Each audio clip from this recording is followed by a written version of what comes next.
우리 함께 찬송가 250장 부르시면서 수요 예배 준비하겠습니다.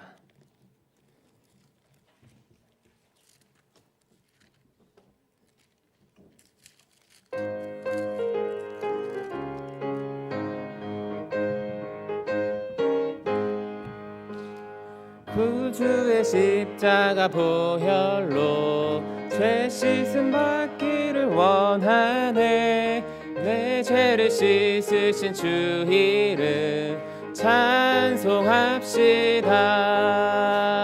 찬송합시다. 찬송합시다. 죄 씻으신 주 이름 찬송합시다. 죄악을 속하여 주신 주 내 속에 들어와 계시네. 십자가 앞에서 주 이름 찬송합시다.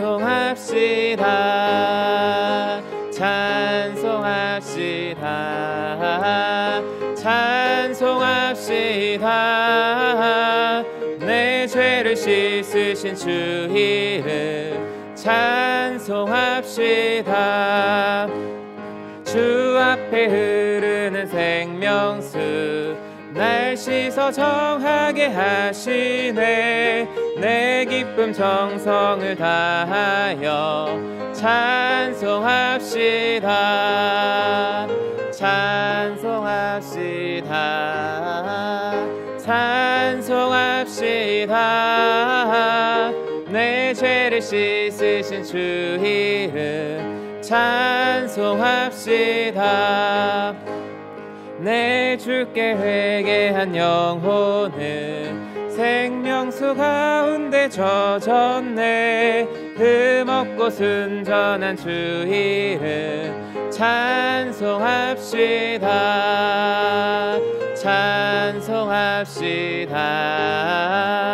찬송합시다. 내 죄를 씻으신 주 이름 찬송합시다. 아멘. 우리 시간이 되었으므로 주악에 맞추어 묵상기도 드리시며 2022년 5월 11일 수요 예배 하나님께 올려드리도록 하겠습니다.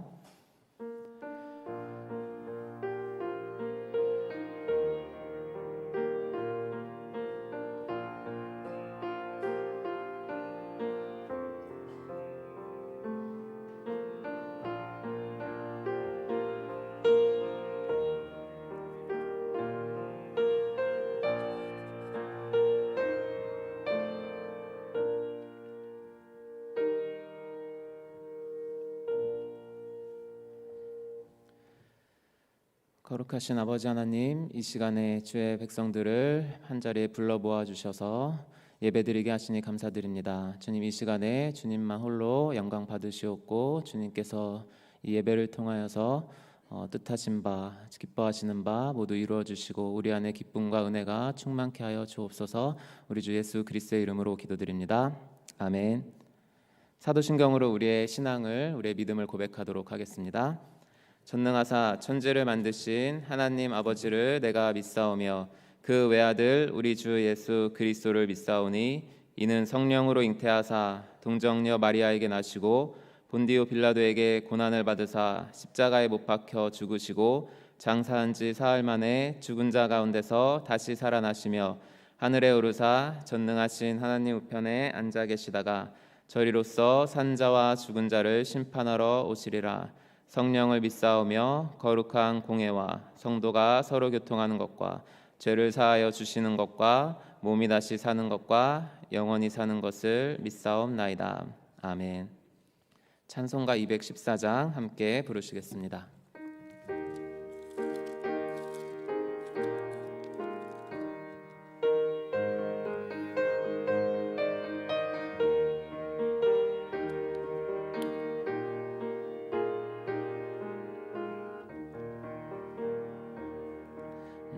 주의 도움 받고자 주 예수님께 빕니다.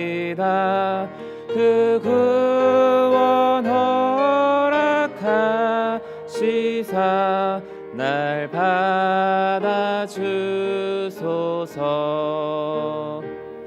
내 모습 이대로 주 받아주소서. 날 위해 돌아가신 주 날 받아주소서.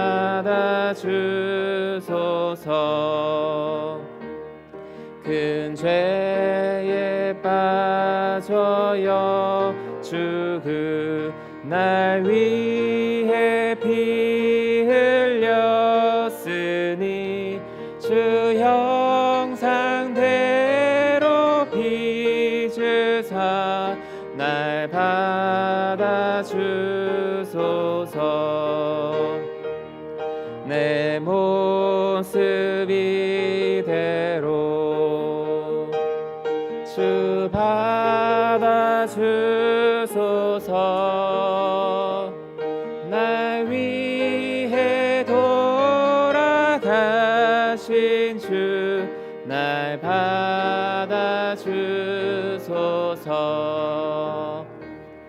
내 힘과 결심 약하여 늘 깨어지기 쉬우니 주 이름으로 구원해 날 받아주소서. 내 모습 이대로 주 받아주소서. 날 위해 돌아가신 주 날 받아주소서. 내 주님 서신 발 앞에 나 꿇어 엎드렸으니 그 크신 역사 이루게 날 받아주소서. 내 모습 이대로 주 받아주소서. 날 위해 돌아가신 주 날 받아주소서.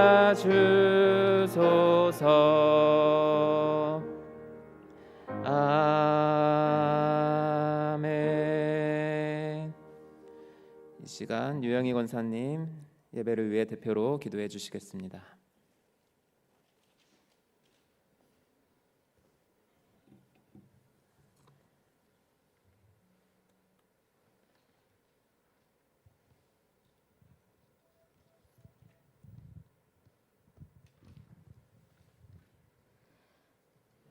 기도하겠습니다. 여호와를 기뻐하라. 그가 내 마음의 소원을 내게 이루어 주시리라. 우주 만물을 주관하시는 하나님, 나뭇가지에 돋은 새싹은 어느새 숲을 이루고 곳곳엔 형형색색의 온갖 꽃들로 코로나로 지치고 가라앉은 우리의 마음을 열어주시고 대면하여 예배도 마음껏 드리며 말씀으로 우리의 영을 새롭게 하시니 감사와 찬양을 드립니다. 주님 영광 받아주시옵소서. 늘 함께 하시는 하나님, 우리는 너무도 연약하고 우둔하여 주님의 뜻을 잊은 채 우리 뜻대로 살아가며 겸손하지도 못했고 받은 은혜와 사랑을 전하지도 못하였고 그저 교만하기만 하였습니다. 주님 용서하여 주시옵소서. 주님의 뜻에 좀 더 귀를 기울이며 주님의 뜻에 따라 애쓰며 살아가도록 주님 인도하여 주시옵소서. 은혜의 주님, 우리 늘사랑교회를 은혜로 세워주신 지 50년 희년을 맞았습니다. 희년에 감사하며 선교사님들을 초청하여 함께하고자 준비하고 있고 교회사 50년을 편찬을 준비하며 지난 50년의 은혜를 돌아보며 감사를 드립니다. 이 모든 일들이 은혜로 잘 준비되도록 주님 끝까지 인도하여 주시옵소서. 하나님을 기쁘시게 사람을 행복하게 하는 교회, 또한 다음 50년을 세워갈 우리의 다음 세대가 말씀 충만, 성령 충만, 사랑 충만으로 잘 세워지는 교회로 은혜 내려 주시옵소서. 담임 목사님과 교역자님들께 성령 충만함을 주셔서 말씀으로 격려하며 권면하여 믿음의 성도들로 세워지게 하시고 분열과 반목이 없는 주님의 사랑으로 하나가 되는 교회가 되게 하시며 주님 사랑, 이웃 사랑을 잘 감당하는 교회가 되게 하여 주시옵소서.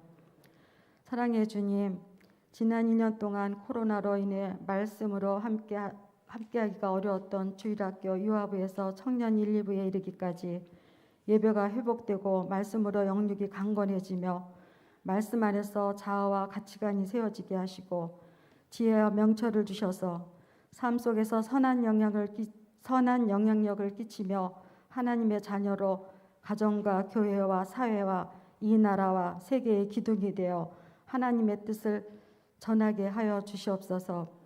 치료의 하나님, 각자의 연약함은 다르지만 고통으로 힘들어하는 환우들을 긍휼히 여기시고 치료의 광산을 내리시사 회복되고 치유되어 감사하게 하옵시고 가정마다 급하고 위급한 일 생기지 않게 하시고 혹여 문제가 생기면 속히 해결되고 당황하지 않게 하시고 코로나로 인해 무너진 경제가 회복되고 모든 일상의 평안함을 감사하게 하여 주시옵소서. 사랑의 하나님, 세계 곳곳에 전쟁이 끊어지지 않고 있습니다. 특히 러시아와 우크라이나의 전쟁으로 수많은 생명을 잃고 삶의 터전을 떠나야 하고 가족이 헤어지며 하나님의 자녀들이 신음하고 있습니다. 이로 인해 세계의 물가가 요동치고 있습니다. 전쟁은 하나님께 속한 것이라 하셨사오니 주님의 뜻으로 속히 선하게 인도하여 주시옵소서. 이제 이 나라 새로운 대통령이 세워지고 새 대통령을 중심으로 새 정부가 세워졌습니다. 위정자들에게 지혜를 주셔서 갈등이 사라지고 경제가 안정되고 사회가 안정되고 든든한 안보와 외교로 국가의 위상이 높아져 선교사님들이 힘을 얻고 선교에 어려움이 없도록 이 나라를 치리하도록 허락하여 주시옵소서. 이 시간 단에 세우신 오진성 목사님께서 성령 충만함으로 준비하신 말씀을 대언하실 때 우리 모두의 마음이 열리고 우리의 죄를 회개하며 은혜에 은혜를 더하시고 상한 영이 회복되고 치유되는 귀한 시간이 되게 하여 주시옵소서. 마음을 다해 정성껏 준비한 늘 기쁜 찬양대의 찬양으로 영광 받으시며 애써 드리는 대원들을 축복하여 주시옵소서. 귀한 이 시간을 주관하시며 우리를 죄에서 구원하신 우리 주 예수 그리스도의 이름으로 감사히 기도드리옵나이다. 아멘.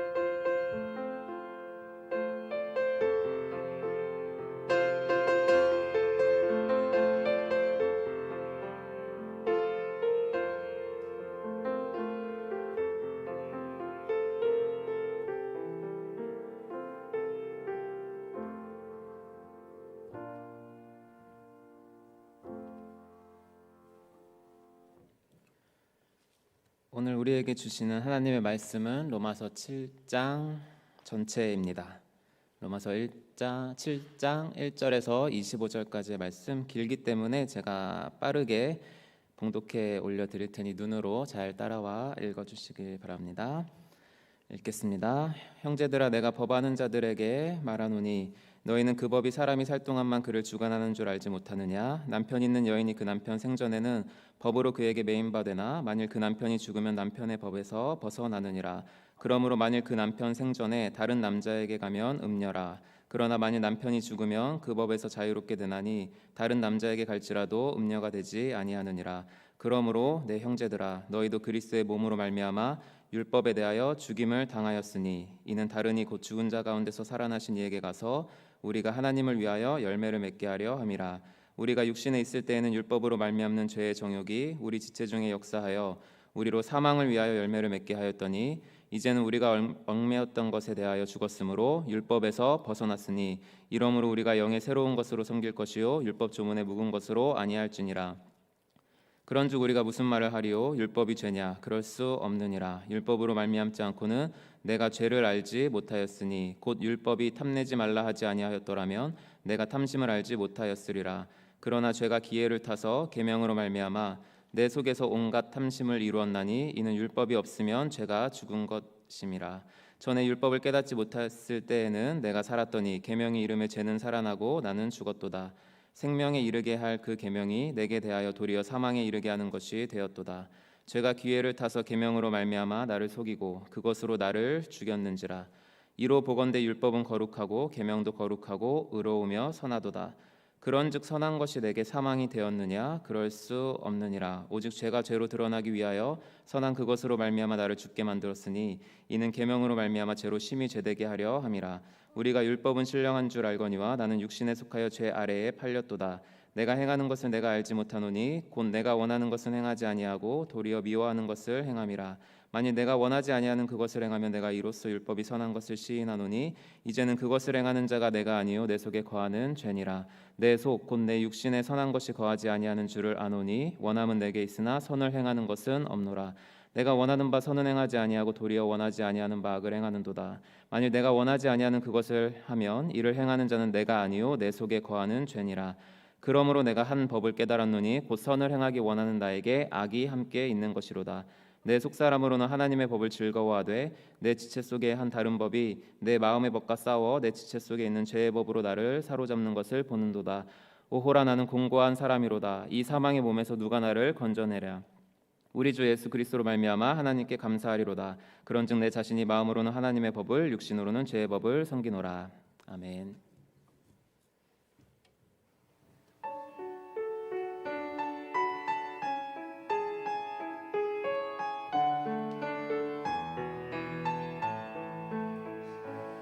나의 힘이 되신 여호와여, 내가 주님을 사랑합니다. 주는 나의 반석이시며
교회 소식 전해드리겠습니다.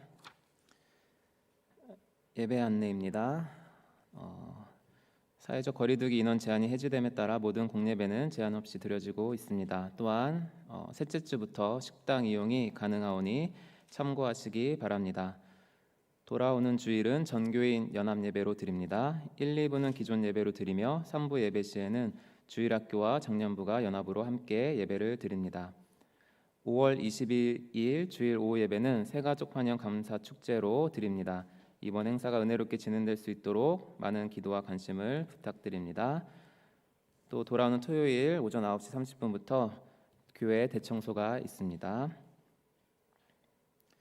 나머지는 주보 참고해 주시고 결혼 소식 있습니다. 홍복화 직사님의 장남 승훈군이 5월 15일 오후 2시에 보타닉 파크 웨딩 카라올에서 결혼이 있습니다. 많이 축하해 주시고 축복해 주시길 바랍니다. 새가족 등록 있습니다. 이진명 성도님, 저 뒤에 계시죠? 네, 우리 환영의 박수 한번. 네. 뒤에 맨 뒤에 휠체어 타고 오셨습니다. 축하드리고 감사헌금 이진명 성도님 감사헌금 드리셨습니다. 예배 드릴 수 있도록 인도하시니 감사합니다. 아멘. 우리 함께 기도하고 말씀 듣도록 하겠습니다. 살아계신 아버지 하나님, 주님, 우리 이진명 성도님을 이곳 가운데 주님 보내주시고 또한 이곳에서 신앙생활을 함께 할 수 있게 하심에 감사드립니다. 주님께서 인도하셨으니 이곳에서 주님께서 부르시는 그날까지 따뜻하게 주님 사랑 가운데 거하다가 주님께서 주님께로 갈 수 있도록 주님 늘 함께하여 주시옵소서. 아버지 하나님, 이 시간 함께해 주시고 주님 끝나는 시간까지 역사하여 주시옵소서. 우리 주 예수님의 이름으로 기도드립니다. 아멘. 네, 먼저 감사의 말씀 드립니다. 우리 성도님들의 많은 축복과 격려와 이러한 기도 속에서 결혼을 잘 마치고 또 기도해 주신 덕분에 신혼여행을 가서도 싸우지 않고 또 지금까지 싸우지 않고 잘 살고 있습니다. 네, 너무 은혜에 감사드리고 그 은혜에 정말 잊지 않고 살아가도록 하겠습니다. 오늘은 로마서 7장의 말씀인데요. 하나님의 섭리 가운데 감사하게도 결혼에 대한 비유로 오늘 말씀이 시작되고 있어서 저에게는 더 관심을 갖게 되고 또 깊이 연구할 수 있었던 말씀이었습니다. 편지를 하나 읽어드리고 제가 말씀을 계속 이어나가길 원하는데요. 우리 그 아내가 섬기던 교회의 유초등부의 1학년 아이가 이제 결혼한 그 선생님에게 쓴 짧은 편지입니다. 제가 읽어드릴게요. 크게 감동은 없지만 읽어드릴게요. 유민쌤에게, 유민쌤, 저 민슬이에요. 오늘이 마지막이네요. 결혼한 집에서도 잘 지내고 아프지 마세요. 유민쌤 보고 싶을 거예요. 저희 면류관교회 자주 놀러와요. 잘 지내요. 마지막으로 민슬이가 사랑해요. 그리고 울 정도는 아니었지만 마음에 총기 박혀 있는 것 같아요. 민슬. 네, 울 정도는 아니었지만 마음에 총기가 박혀 있는 것 같다고. 어린아이의 표현이 되게 신선하죠. 네, 되게 신선합니다. 이 편지를 쓴 그 아이가 그 부모님께 계속 물어봤대요. 왜 결혼을 하면 왜 떠나야 돼요? 왜 결혼했는데 유민쌤이 떠나야 돼요? 왜 목사님이 우리 교회로 오면 안 돼요? 이렇게 계속 물어봤다는 거예요. 그래서 이제 막 부모님이 막 설명해 줬지만 도무지 아직까지도 이해가 안 된다는 겁니다. 그리고 이 또 언니가 있어요. 또 이 언니가 있는데 이 언니는 이제 얼마 전에 제 아내에게 이제 전화를 했습니다. 전화를 해서 이제 잘 지내시냐고 하면서 언제 헤어져요? 이러는 거예요. 왜냐하면 이제 이 아이가 헤어지면 다시 올 수 있다고 생각한 거죠. 그렇죠? 제가 어떻게 해야 될까요? 제가 지난주에 그 교회 가서 잠깐 인사드렸는데 정말 제가 죄인 된 것 같더라고요. 그 교회에 기둥을 뽑아왔다고 막 이래가지고 네, 이 이 에피소드를 통해서 잘 아시겠지만 또 우리 성도님들은 더 잘 이해하시겠지만 시집을 간다는 것, 그렇죠? 예전에는 전통적인 권위 아래서는 우리가 여성분들이 집을 떠나서 남편에게로 가는 모든 삶의 터전을 다 버려두고 남편에게로 가서 남편의 권위 아래, 남편의 영향력 아래 이제 그렇게 살아가는 그러한 삶이었죠. 지금도 마찬가지긴 하지만 지금은 되게 약해졌어요. 남편의 권위가 되게 약해졌어요. 아시죠? 제가 만약 사역자가 아니었다면 제가 그 교회에 갔을 수도 있어요. 그렇죠? 왜냐면은 그만큼 남편의 권위가 약해졌기 때문이죠. 그래서 저는 이제 건강한 방법으로 이제 저는 권위주의는 되게 혐오하고 싫어하지만 권위는 반드시 성경적인 말씀 안에서 있어야 된다고 생각해서 교회의 권위, 목회자의 권위, 그리고 또 남편의 권위 이런 게 있어야 된다고 생각을 합니다. 그런데 되게 권위적이진 않아요. 그래서 제가 집에서 할 수 있는 게 거의 없어요. 물건 하나 들어놓는 것도 제 마음대로 못합니다. 그래서 이 얘기는 하지 말라 그랬는데 지금 제가 권위에 불순종했네요. 아내의 권위. 자, 아무튼 그래서 이것이 로마서 7장 1절에서 3절까지 바울 사도가 끌어오고 있는 일반적인 원리입니다. 이 용어들을 쓰고 있는 것을 보면은 더 분명하게 알 수 있는데요. 로마서 7장 1절 3절에서 주된 그 키워드는 권세, 권위, 그리고 또 하나는 생명입니다. 생명. 예를 들어서 로마서 7장 1절 3절에 제가 그 단어들만 좀 나열해 드릴게요. 법, 그 법, 주관, 메인바, 남편의 법, 법에서 자유롭게. 뭔가 되게 권세, 권위를 얘기하고 있죠. 그리고 또 한편으로는 사람이 살 동안만, 그 남편 생전에는, 그 남편이 죽으면, 이러한 것을 하면서 이 부부 관계에 있어서 남편과 아내의 관계에 있어서 그 남편의 권위 아래 아내가 들어오고 이 남편의 다스림과 그 권위는 남편이 살아있는 동안은 유효하다는 것입니다. 그렇죠?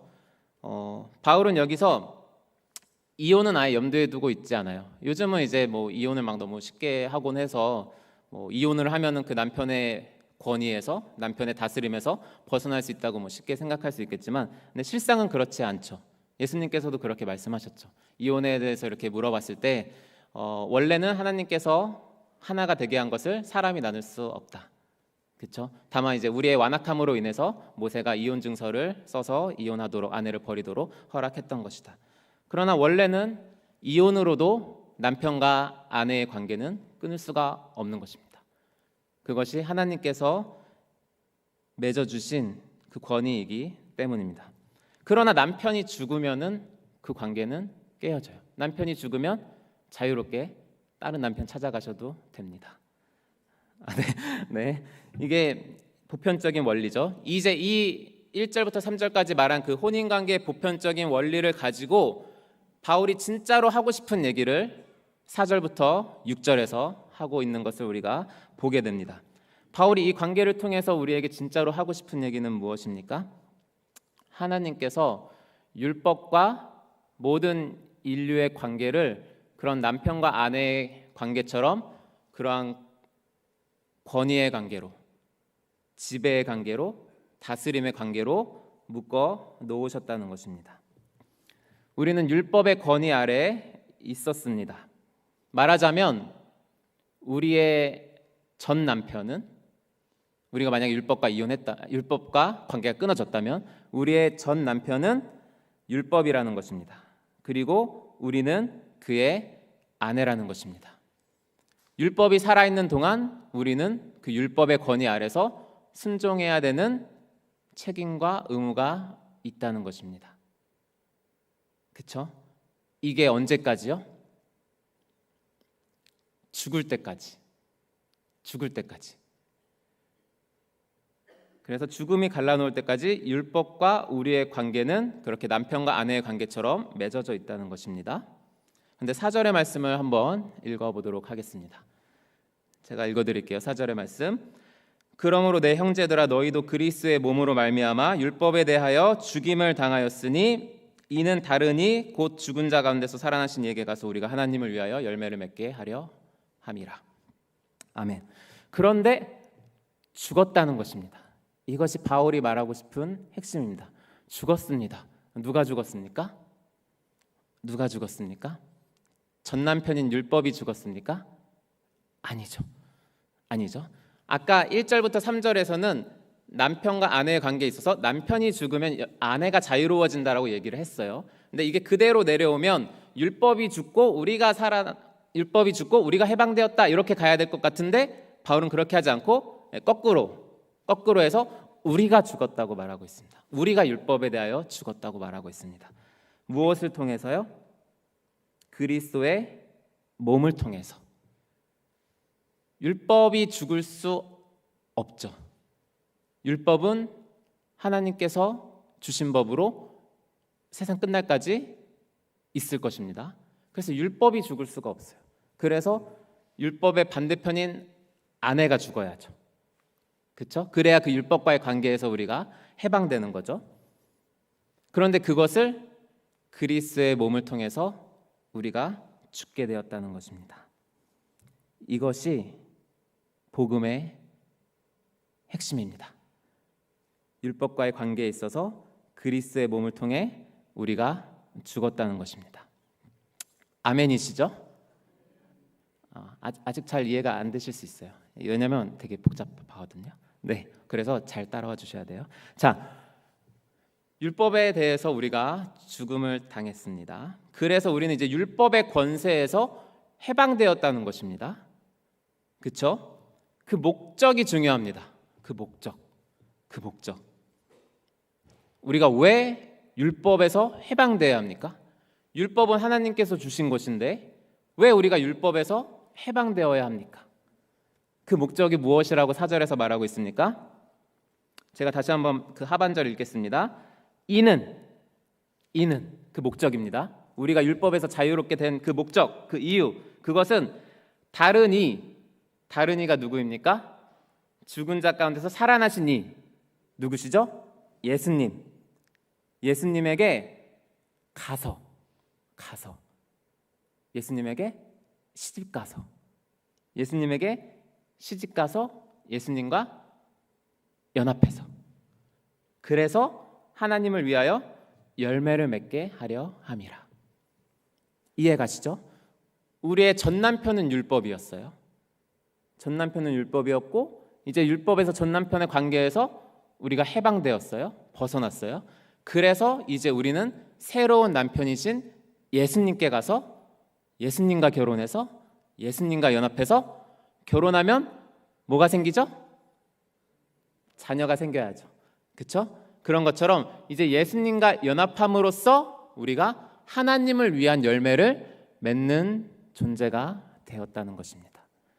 이 4절의 말씀이 로마서 7장 전체에 있어서 정말 중심되고 기둥이 되는 말씀이니까 이 말씀을 꼭 기억해 주시길 바랍니다. 자, 그러면 이제 우리가 살펴볼 것은 왜 꼭 이래야만 했는가? 왜 꼭 율법과 관계가 끊어져야 됐고 왜 예수님과 다시 연합해서 하나님을 위한 열매를 맺어야 했는가? 왜 율법과의 관계에 있을 때는 우리가 하나님을 위한 열매를 맺을 수 없었는가? 이러한 질문이 제기될 수 있겠죠. 왜냐하면은 지금까지 이렇게 말하는 어투로 보면은 되게 전 남편인 율법 나쁜 놈이죠. 그렇죠? 되게 나쁘니까 관계가 끊어져야 되고 아무런 열매도 맺지 못하니까 헤어져야 되고 이별해야 되고 약간 되게 지금 율법에 대해서 부정적으로 생각하고 있죠. 이 전 남편이 율법에 대한 우리의 태도와 인식이 정말 우리의 그 그리스도인의 신앙생활의 질을 달라지게 합니다. 이따가 좀 더 자세하게 다루겠지만요. 이 전 남편인 율법을 대하는 인식과 태도가 크게 두 가지가 있어요. 첫 번째는 이제 전 남편인 율법은 완전히 잊자. 그래서 주로 율법이 많이 기록된 구약은 이제 별 볼 필요 없다. 우리는 그냥 이제 새 언약인 신약만 좀 보자. 아예 그냥 전 남편을 잊고 사는 소위 말하는 무율법주의. 이제 우리는 율법에서 죽었으니까 이제 우린 율법 필요 없다. 율법 없이 살면 된다. 더 나가면 그냥 막 살아도 된다. 약간 이런 식으로 가는 아주 잘못된 태도가 있죠. 또 하나는 전 남편이 그리워. 전 남편을 못 잊겠다. 그래서 여전히 내가 그리스도인이라고 하는 이름은 있고 내가 여전히 교회에 다니고 있지만 나는 여전히 그 율법 전 남편의 영향력 아래 살고 싶다. 그러한 태도가 있죠. 이거는 이제 좀 소위 말해서 율법주의라고 하죠. 율법은 나쁘지 않지만 율법주의는 나쁩니다. 그렇죠? 이 두 가지 태도가 우리가 전 남편인 율법을 대하는 태도와 인식에서 이 두 가지로 나오는데 이것은 이따가 자세하게 나오기 때문에 잠시 미뤄두기로 하고요. 우리가 이 중심된 말씀이 그럼 우리가 그리스도와의 이 연합, 이 부부가 된 거에 대해서 잠깐 우리가 짚고 넘어가기를 원합니다. 우리가 에베소서의 말씀 잘 아시죠? 예수님과의 교회의 관계는 남편과 아내의 관계를 보여주고 있죠. 그리스도와 교회의 관계는 남편과 아내의 관계와 같습니다. 예수님은 머리시고 우리는 몸이죠. 제가 결혼식 때 이렇게 고백했는데 신부를 어떻게 생각하냐 이랬을 때 우리 서종일 목사님이 사회 볼 때 신부는 제 뼈 중에 뼈요 살 중에 살이다 이렇게 고백했는데 그리스도가 우리를 향한 고백을 사실 저는 흉내낸 거에 불과합니다. 그리스도와 연합한 우리에게 예수님이 뭐라고 고백하십니까? 너희는 내 뼈 중에 뼈요 내 살 중에 살이다. 이러한 사랑 고백이 그리스도와 연합된 우리에게 신부된 우리에게 예수님께서 하시는 고백이라는 것입니다. 이 부부와 연합을 통해 예수님과 우리는 한 몸이 되었죠. 또 우리는 예수님과 복종하는 관계가 되었습니다. 그리고 이 연합은 죽음이 갈라놓을 때까지 우리를 끊어놓지 못하는데 예수님은 못 죽으시죠. 그리고 예수님께서 다시 살리신 우리도 못 죽어요. 그래서 예수님과 우리의 부부관계는 영원합니다. 그리스도와 우리의 부부의 연합관계는 영원합니다. 이게 엄청난 특권이죠. 이게 엄청난 특권입니다.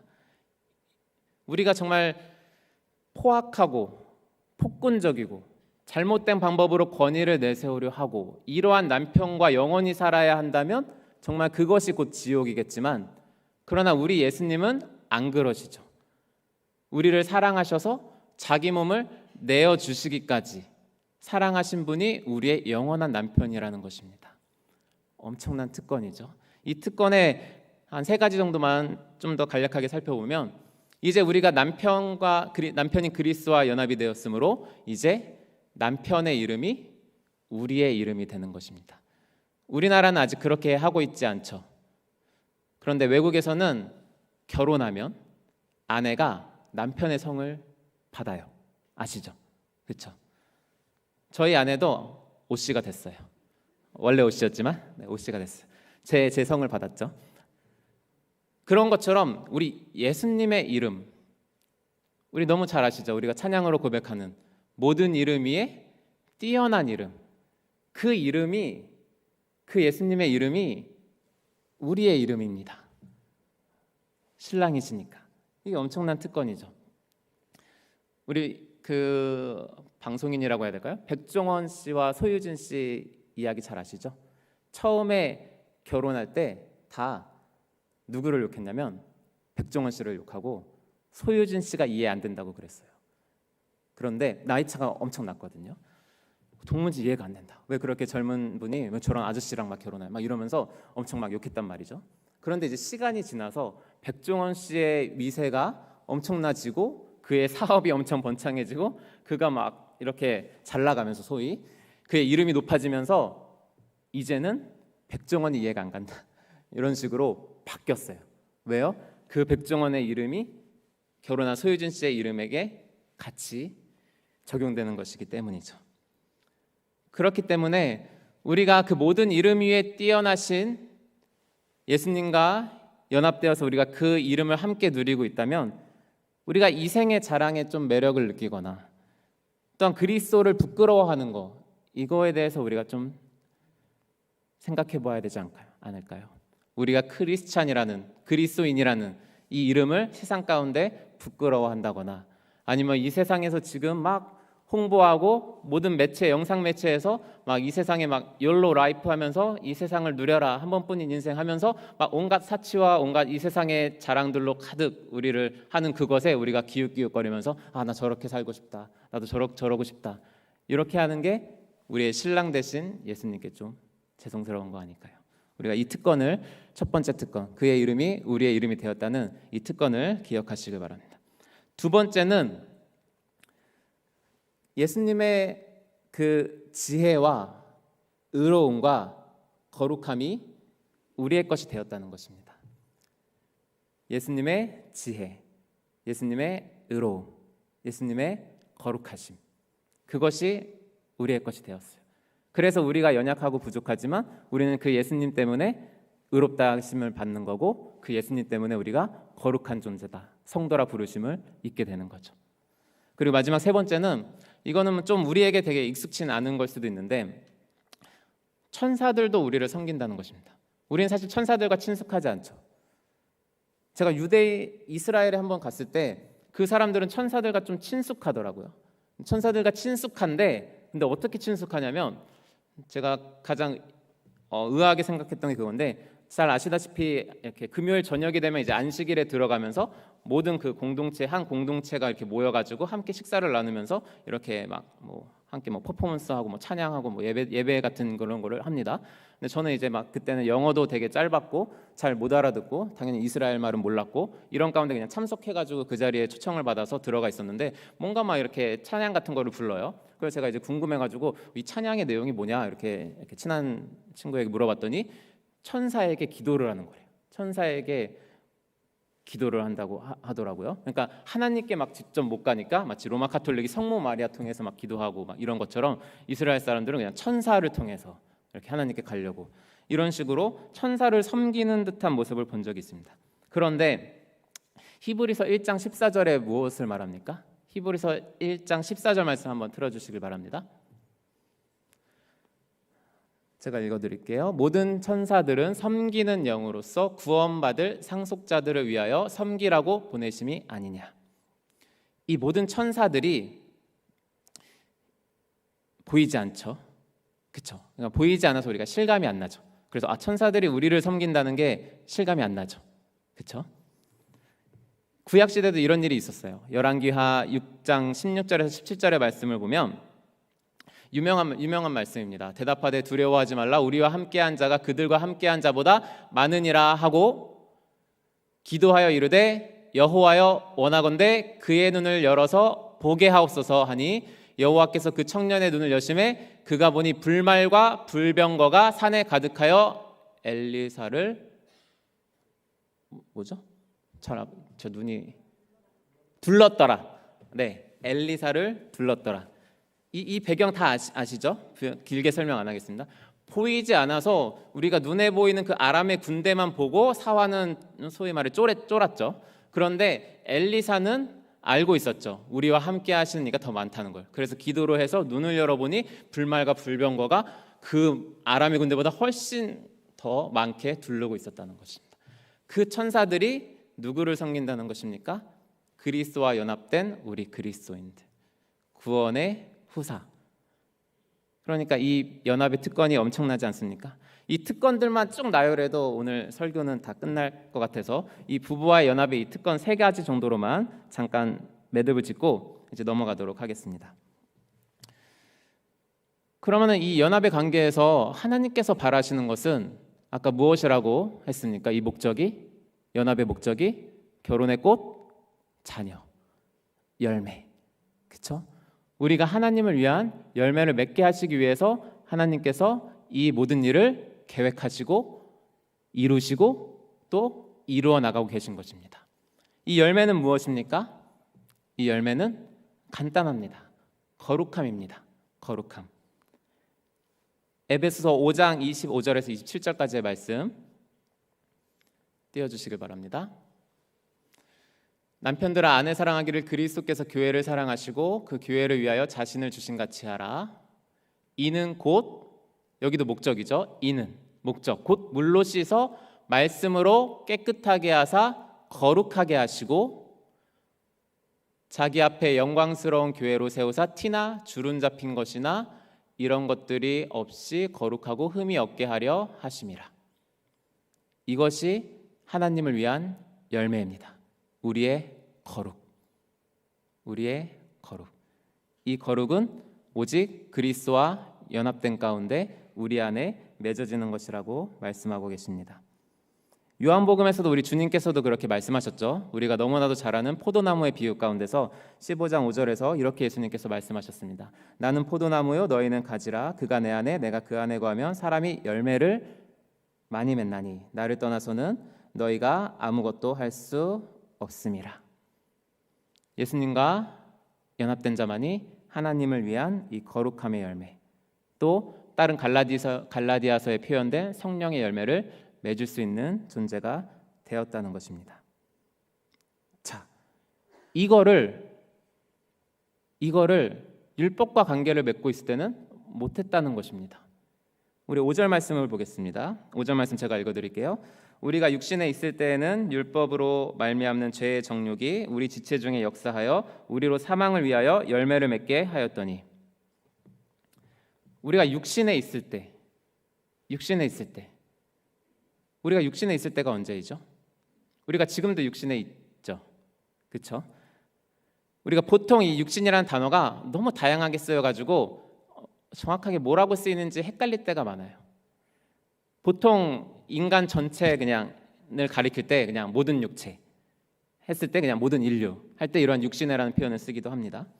그리고 그냥 우리의 뭔가 영적인 것과 분리되는 우리의 이렇게 몸을 말할 때도 육신이라는 걸 쓰기도 하고, 우리의 뭔가 되게 감각적인 부분 이런 거를 말할 때도 육신이라는 말을 쓰기도 합니다. 그런데 바울이 여기서 어떠한 용법으로 썼을까요? 이 세 가지 중에는 없습니다. 왜냐하면 바울은 여전히 인간이었고 몸을 입고 있었고 여전히 육신의 감각이 있는 사람이었기 때문이죠.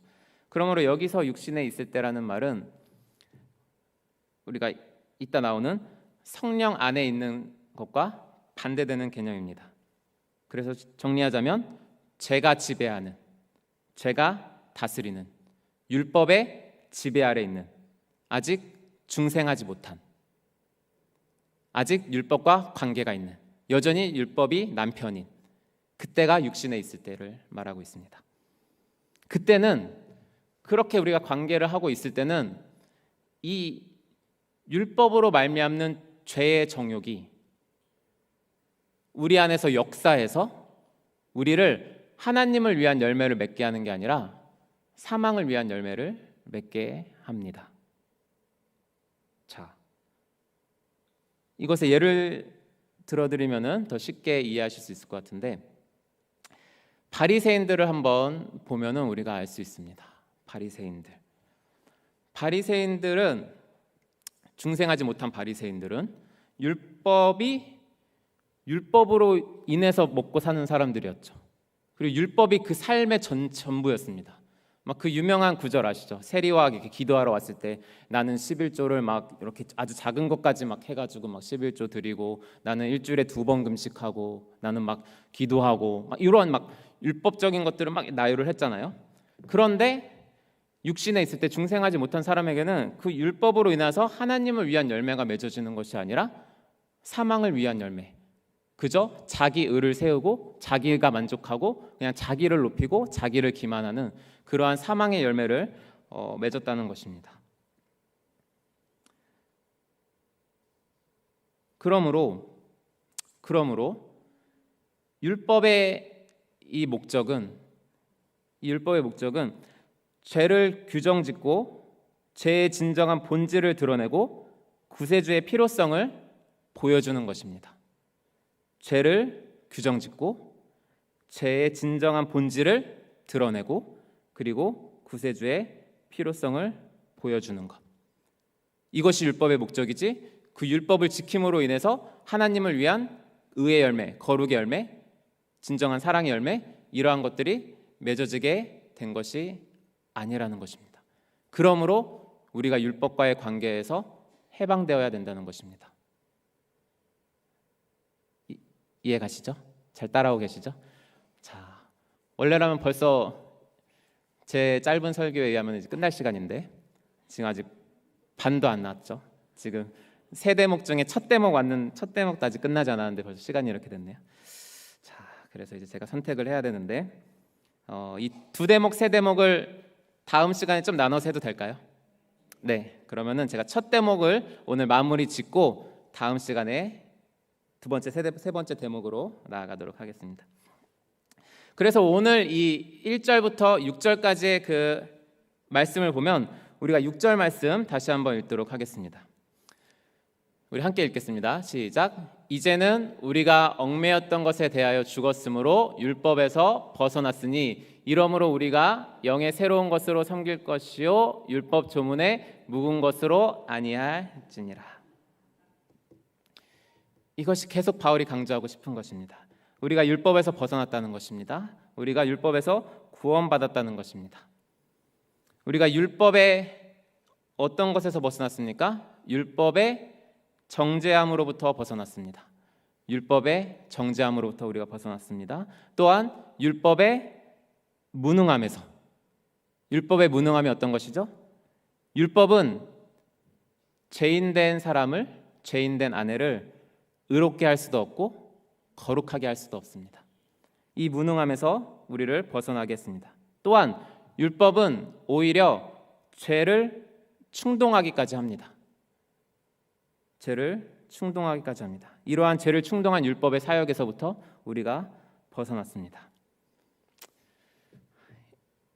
이렇게 말하면 계속 율법은 나쁜 거다, 율법은 죄다, 막 이렇게 들리시죠. 되게 막 거슬릴 수가 있어요. 실제로 바울이 복음을 전하면서도 그 유대인들한테 되게 거슬림을 느꼈습니다. 유대인들은. 그래서 이 다음 두 번째 대목 7장 7절에 그러면 율법이 죄냐? 율법이 나쁜 놈이냐? 율법이 나쁜 거냐? 라고 하면서 이제 시작되고 그렇지 않다라고 하면서 이제 두 번째 대목은 시작이 됩니다. 그거는 6주 후에 다시 살펴보도록 하겠습니다. 자, 네, 6주 후에. 그래서 여기까지는 하고 첫 번째 대목은 이제 마무리하고 넘어가야죠. 그래서 이제 우리는 옛날에 율법의 그 문자적으로 섬겼던 그 방식에서 벗어나서 우리는 성령 안에서 새로운 방식으로 이제 하나님을 섬기게 되었다는 것입니다. 고린도서 3장 5절에서 6절 말씀을 보면 의문은 죽이는 것, 의문, 퀘스천이 아니라 이 적힌 그냥 문자, 이 문자는 죽이는 것, 그리고 영은 살리는 것이라고 말씀하셨습니다. 이것은 우리가 옛 언약과 이 새 언약의 차이를 비교해 보면서 우리가 살펴볼 수 있을 것 같습니다. 우리 이 옛 언약은 주로 어떻게 됐습니까? 외부에 새겨져 있었죠. 그러나 새 언약은 우리의 신비에 새겨져 있습니다. 그 외부에 새겨졌던 그 율법을 따랐던 사람들은 외적인 행동에만 주로 치중을 합니다. 그래서 외적인 행동만 잘하면은 마음이 어떻든지 간에 나는 괜찮다, 나는 그래도 율법을 잘 지키고 있다, 나는 그래도 하나님을 잘 섬기고 있다, 그냥 겉만 번지르르 하면요, 그렇게 생각했었죠. 그러나 이제 새 언약 시대에서는 우리의 내적인 동기까지 우리가 살핍니다. 내적인 동기가 중요합니다. 우리가 이 예배를 나오는 행위, 이것도 단지 그냥 우리가 이 외적인 행위에만 우리가 몰두하는 것이 아니라 우리가 왜 예배에 나오는가, 우리가 어떤 마음으로 예배에 나오는가, 이러한 새 언약 아래서는 이 내적인 동기를 우리가 치중을 합니다. 그리고 이 옛 언약 때는 이 의문을 섬길 때는 우리가 두려움이 있었죠. 내가 이거 지키지 못하면 벌 받는 거 아니야? 내가 주일날 안 나가고 딴 데 가면 나 이번 주에 교통사고 나는 거 아니야? 이런 식으로 되게 두려움으로 하나님을 섬깁니다. 내가 이거 지키지 못하면 벌 받고 이거 지키지 못하면 결국에 나 구원에서 멀어지는 거 아니야? 나 지옥 가는 거 아니야? 이러한 두려움으로 의문을 섬기죠. 그러나 우리가 성령 안에서 섬기는 것은 우리가 하나님을 즐겁게 하기 위해서 모든 것을 합니다.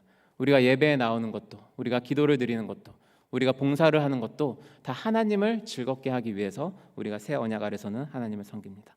이 옛 언약 아래서는 자기 만족과 자기 의가 가득합니다. 그냥 자기만 잘하면 되는 거예요. 그러니까 자기는 잘하고 다른 사람이 못하면 다 이렇게 정죄할 것만 보이는 거죠. 그래서 자기 의만 세우고 자기 만족만을 추구를 합니다. 그러나 이 새 언약 아래서 우리가 새롭게 섬기는 방식은 무엇입니까? 오직 하나님을 만족하게, 하나님을 기쁘시게 했는가?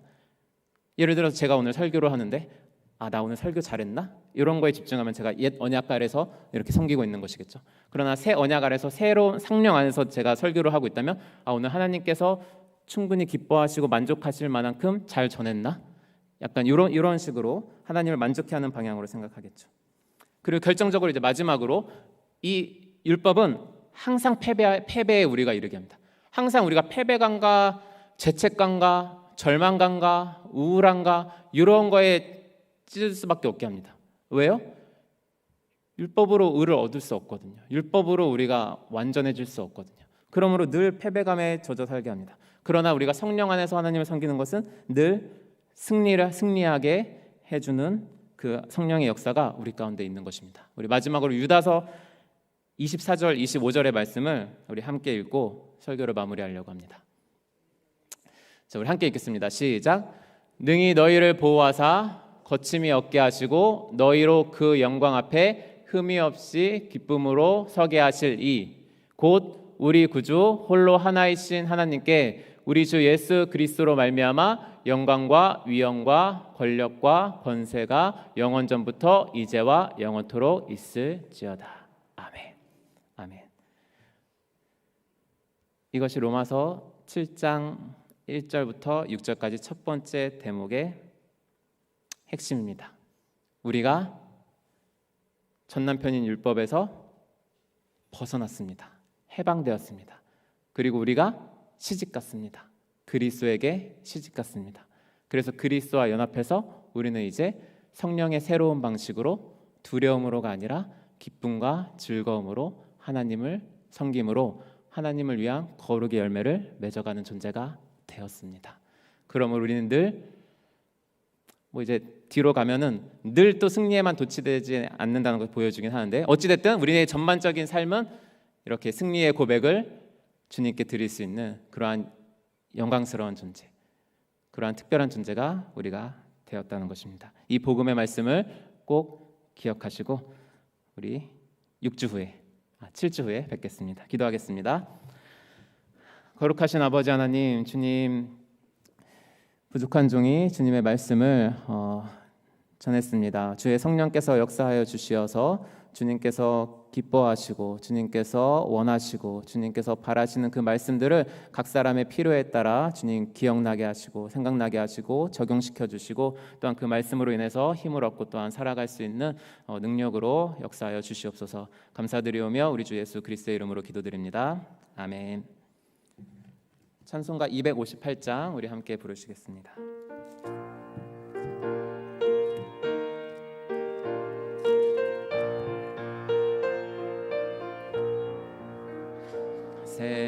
샘물과 같은 보혈은 주님의 피로다.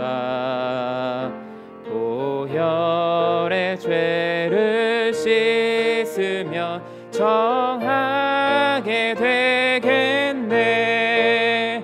정하게 되겠네. 정하게 되겠네. 보혈의 죄를 씻으며 정하게 되겠네. 저도적 회개하고서 보혈에 씻었네. 저도적 같은 이 몸도 죄 씻기 원하네. 죄 씻기 원하네.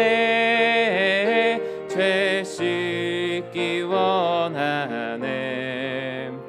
저도적 같은 이 몸도 죄 씻기 원하네.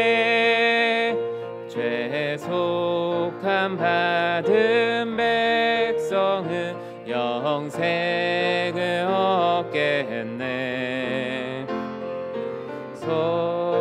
솟듯하는 피권세 한없이 크도다.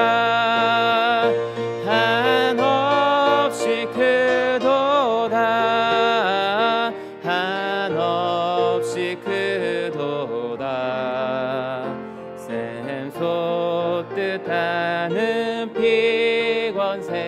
한없이 크도다. 날 정케 하신 피 보니 그 사랑 없네. 살 동안 받는 사랑은 늘 찬송하겠네. 늘 찬송하겠네. 늘 찬송하겠네. 살 동안 받는 사랑을 늘 찬송하겠네. 이후에 천국 올라가 더 좋은 노래로 날 구속하신 은혜를 늘 찬송하겠네. 늘 찬송하겠네. 늘 찬송하겠네. 날 구속하신 은혜를 늘 찬송하겠네.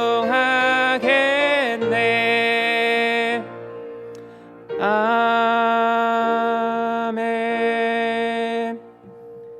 우리 주님께서 가르쳐 주신 기도로 예배를 마치겠습니다. 하늘에 계신 우리 아버지여, 이름이 거룩히 여김을 받으시오며 나라의 임하옵시며 뜻이 하늘에서 이룬 것 같이 땅에서도 이루어지이다. 오늘날 우리에게 일용할 양식을 주옵시고 우리가 우리에게 죄 지은 자를 사하여 준 것 같이 우리 죄를 사하여 주옵시고 우리를 시험에 들게 하지 마옵시고 다만 악에서 구하옵소서. 대개 나라와 권세와 영광이 아버지께 영원히 있사옵나이다. 아멘.